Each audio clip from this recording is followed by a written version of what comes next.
ملے گا. میں تاریخ کا ایک واقعہ نقل کرتا ہوں. وہ تاریخ کا واقعہ حضرت عمر بن عبد العزیز رحمۃ اللہ علیہ کا ہے. اللہ تعالیٰ نے ان سے عجیب کام لیا. عمر بن عبد العزیز رحمۃ اللہ علیہ بڑے عیش اور ٹھاٹ کی زندگی بسر کرنے والے تھے حکومت اور خلافت ملنے سے پہلے. تاریخ دانوں نے، تاریخ نویسوں نے لکھا ہے، تاریخ لکھنے والوں نے، کہ روزانہ وہ 4 لباس بدلا کرتے تھے. ایک لباس 400 دینار کا ہوا کرتا تھا.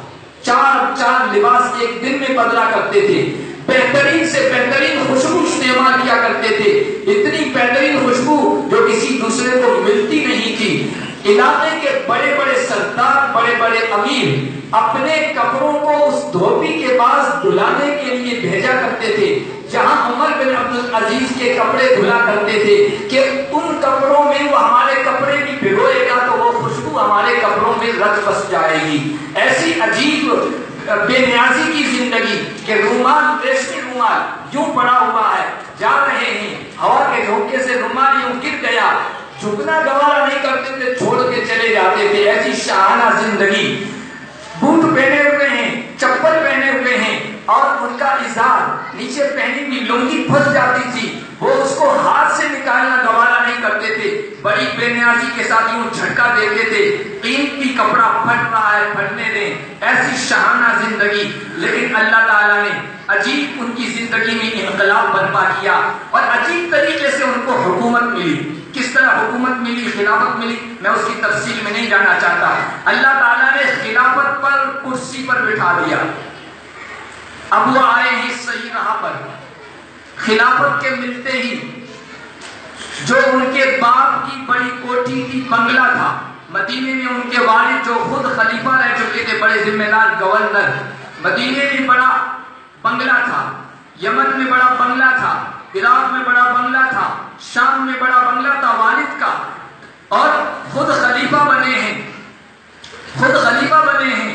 گورنر ہاؤس، خلیفہ ہاؤس تو بہت شاندار ہوتا ہے، لیکن انہوں نے کہا اللہ نے مجھے عوام کی خدمت کے لیے منتخب کر لیا ہے، چن لیا ہے، اور مجھے تو امید بھی نہیں تھی کہ میں اس مقام تک پہنچ جاؤں گا. اللہ نے پہنچا دیا ہے تو میں اپنی زندگی تبدیل کرتا ہوں.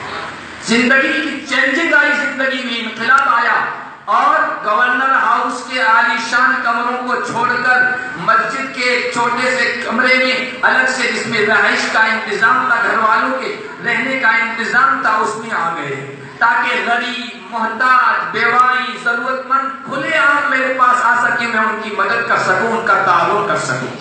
بیوی تھی ان کی فاطمہ. اگر میری مائیں اور بہنیں سن رہی ہے تو ان کے لیے یہ بڑی عبرت کی بات ہے. فاطمہ جیسی عورت تاریخ میں آج تک نہیں آئی، اتنی بڑی عزت والی، شان و شوکت والی. اس کا دادا بھی خلیفہ، اس کا باپ بھی خلیفہ، اس کے تین بھائی خلیفہ، اور اس کا شوہر بھی خلیفہ. شاعر نے کہا ہے بنت الخلیفۃ والخلیفۃ جدها اخت الخلائف والخلیفۃ زوجها. دادا مروان ہے، اس کی پوتی فاطمہ ہے. باپ عبد الملک ہے، اس کی بیٹی فاطمہ ہے.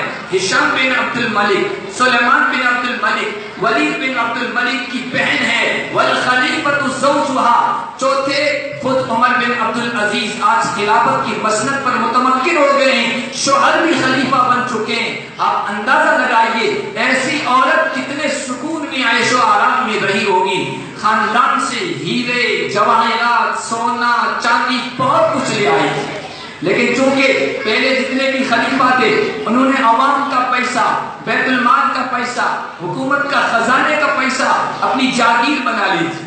عمر بن عبد العزیز آئے، سب سے پہلا کام یہ کیا کہ ان کے آبا و اجداد نے جو ناجائز جاگیریں، حکومت کے پیسے، خلافت کے بیت المال کا خزانہ اپنا ذاتی خزانہ بنا لیا تھا، سب واپس جمع کرائے.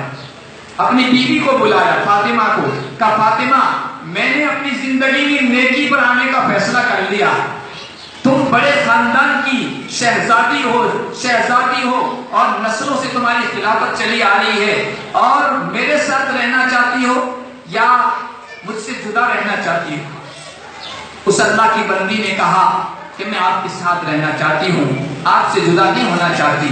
پھر کہا عمر بن عبد العزیز نے کہ اگر میرے ساتھ رہنا چاہتی ہو تو پھر یہ ہیرے جواہرات سونا چاندی یہ سب کچھ تمہارے دادا باپ اور بھائیوں کی طرف سے ملا ہے، یہ سب حکومت کا عوام کے پیسوں کا تھا، یہ بیت المال میں جمع کرنا پڑے گا۔ عورتوں کا سونا چاندی سے بڑا تعلق ہوتا ہے، وہ جلدی سے اس کو چھوڑنے کے لیے تیار نہیں ہوتی ہے، لیکن عجیب عورت تھی، اس نے کہا آپ کے مقابلے میں ان کی ٹھیکروں کی بھی حیثیت نہیں ہے، میں آپ کے ساتھ رہنا پسند کرتی ہوں، سب کچھ چھوڑنا گوارا کر لیں، چھوڑ دیا۔ حضرت عمر بن عبدالعزیز رحمۃ اللہ علیہ نے پھر کیسی زندگی گزاری؟ اگر آپ تاریخ پڑھے ہوئے ہیں، اردو پڑھے ہوئے ہیں، تو تاریخ دعوت و عظیمت مفکر اسلام حضرت مولانا علی میاں ندوی رحمۃ اللہ علیہ اس میں پڑھ لینا۔ عجیب درویشانہ زندگی گزاری، شاہینی فقیری کی، شاہینی فقیری کی، بادشاہ ہوتے ہوئے فقیرانہ زندگی گزاری عمر بن عبدالعزیز نے، لیکن ایسا عدل و انصاف قائم کیا، ایسے ہی لوگوں کی مدد کی، ایسے محتاجوں کی محتاجگی کو دور کیا، اور اس کی بدولت اللہ تعالیٰ نے اتنا انعام فرمایا۔ مورخین نے لکھا کہ حضرت عمر بن عبدالعزیز نے صرف 2 سال حکومت کی ہے، ان 2 سالوں میں ایسا عدل و انصاف عام ہوا کہ اللہ کی برکتیں متوجہ ہوئی، عنایتیں متوجہ ہوئی۔ اللہ تعالیٰ نے ایسی برکتیں ڈالی کہ ایک مالدار آدمی اپنی زکات لے کر گھومتا تھا پھرتا تھا، کوئی زکات لینے والا آدمی نہیں ملا کرتا تھا۔ یہ قرآن کی حکومت کی برکت تھی، اس لیے برکتیں چاہتے ہو اپنی زندگیوں میں تو قرآن سے وابستہ ہو جاؤ، برکتیں چاہتے ہو اپنی صحت میں تو قرآن سے جڑ جاؤ، برکتیں چاہتے ہو اپنے خاندان اور معاشرے اور سماج میں تو قرآن سے جڑ جاؤ، قرآن کو پڑھو، قرآن کی تلاوت کرو، قرآن کو سمجھو، قرآن کے پیغام کو عام کرو، انشاءاللہ برکتیں ہی برکتیں ہوگی۔ فقر و فاتح کا قریب سے بھی گزرنا بلکہ دور سے بھی گزرنا نہیں ہوگا، اور ساری پریشانیاں قرآن سے جڑنے کی برکت سے دور ہوتی چلی جائے گی۔ عمر بن عبدالعزیز نے 2 سال حکومت کی، اور چونکہ خاندان والوں سے سب کچھ چھین لیا تھا، عوام کا پیسہ تھا، چھین لیا تھا اور صحیح کیا تھا، دشمنی میں انہوں نے زہر دے دیا، زہر کی وجہ سے اس دنیا سے جا رہے ہیں۔ ان کے سالے آئے، ان کے سالے، ان کے بیٹوں کے ماموں قریب آ کر کہنے لگے کہ تم نے ہمارے بھانجوں پر بہت ظلم کیا، زیادتی کی، سب لوگوں نے ان کے لیے سرمایہ اکٹھا کیا، اپنی اولاد کے لیے، اپنی اولاد کے لیے، آپ نے اپنے پاس جو کچھ تھا وہ بھی لٹا لیا اور اس دنیا سے جا رہے ہیں۔ تو انہوں نے کہا کہ بھائی دیکھو، میں نے اپنی اولاد کی اچھی تربیت کی، جہاں تک میں سمجھتا ہوں میں نے دین کے راستے پر لگایا ہے، اللہ کا فرما بردار بنایا ہے۔ اگر میں نے اللہ کا فرما بردار بنا دیا ہے تو مجھے یقین ہے کہ اللہ میرے بیٹوں کو فقر و فاقہ کا شکار نہیں ہونے دے گا، کیونکہ اس کا وعدہ ہے وَهُوَ يَتَوَلَّى الصَّالِحِينَ۔ اللہ سرپرست نیکوں کا ذمہ دار ہے۔ اللہ کی ذمہ داری، مدرسے کے ہاسٹل کی ذمہ داری میں جو آ جاتا ہے، اس بچے کو کھانا ملتا ہے، باہر کوئی رہتا ہے اس کو تھوڑی کھانا ملے گا، ہر باہر گھومنے والا بچہ ہو اس کو کوئی نہیں دیتا ہے۔ میں نے اللہ تعالیٰ کی سرپرستی میں دے دیا ہے، نیکی پر لگا دیا ہے، اس کا وعدہ ہے، وہ ذمہ دار ہے، وہ کبیر ہے۔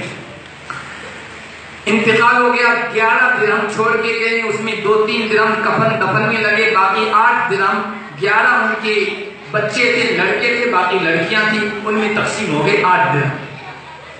آدھی دنیا پر حکومت کرنے والا شخص، مشرق میں سندھ سے لے کر مغرب میں طرابلس تک، شمال میں ترکستان سے لے کر جنوب میں افریقہ تک، اتنی بڑی عمر بن عبدالعزیز کی حکومت تھی، لیکن دنیا سے وہ اللہ کا بندہ جا رہا ہے، سب کچھ لٹا کے صرف 8 درہم وراثت میں چھوڑ کے جا رہا ہے، لیکن اولاد کو دین کی وراثت سنبھال کے جا رہا ہے۔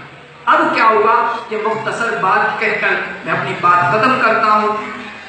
خاندان رسول کے ایک بہت بڑے بزرگ ہیں، خاندان ہاشمی کے، امام باقر رحمت اللہ علیہ، وہ کہتے ہیں کہ میں نے اپنی آنکھوں سے دیکھا، میں نے اپنی آنکھوں سے دیکھا ہے ہشام کی اولاد، سلیمان کی اولاد، ولید بن عبد الملک کی اولاد، جنہوں نے اپنی اولاد کے لیے سرمایہ جمع کیا تھا، دولت اکٹھا کی تھی، لیکن دین کے راستے پہ ان کو نہیں لگایا تھا۔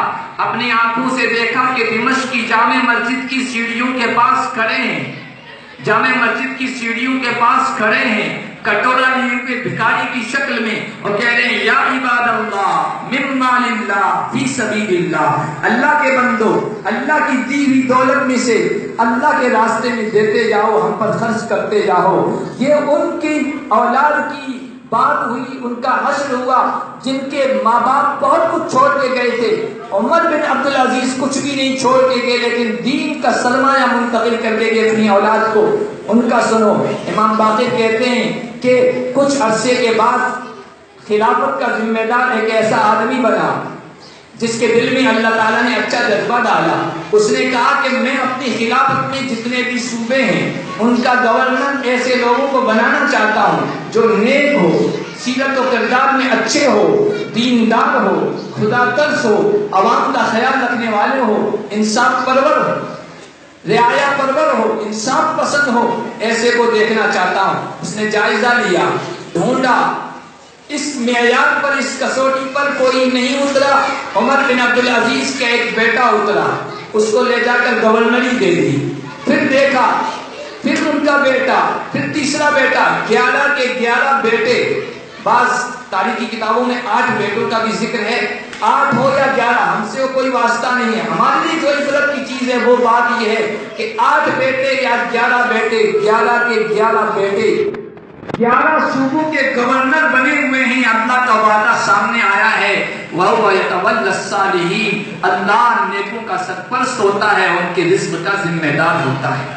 اس لیے جہاں دنیا کی اپنی اولاد کے لیے فکر کرتے ہیں، اس سے کہیں زیادہ اپنی اولاد کے لیے فکر کر کے جائیں۔ اور جس طرح نبیوں کی محبت آپ اپنی اولاد کے دل میں بٹھاتے ہیں، جس طرح صحابہ کی محبت آپ اپنے اولاد کے دل میں بٹھاتے ہیں، جس طرح اولیاء کرام کی محبت اور ادب آپ اپنی اولاد کے دل میں بٹھاتے ہیں، اسی طرح وقت کے علماء کرام جو یہاں تشریف فرماتے ہیں، اپنے اپنے علاقے کے علماء کرام کی محبت، ان کا ادب، ان کا احترام، ان کی عظمت اپنی اولاد کے سینوں میں بٹھائیں۔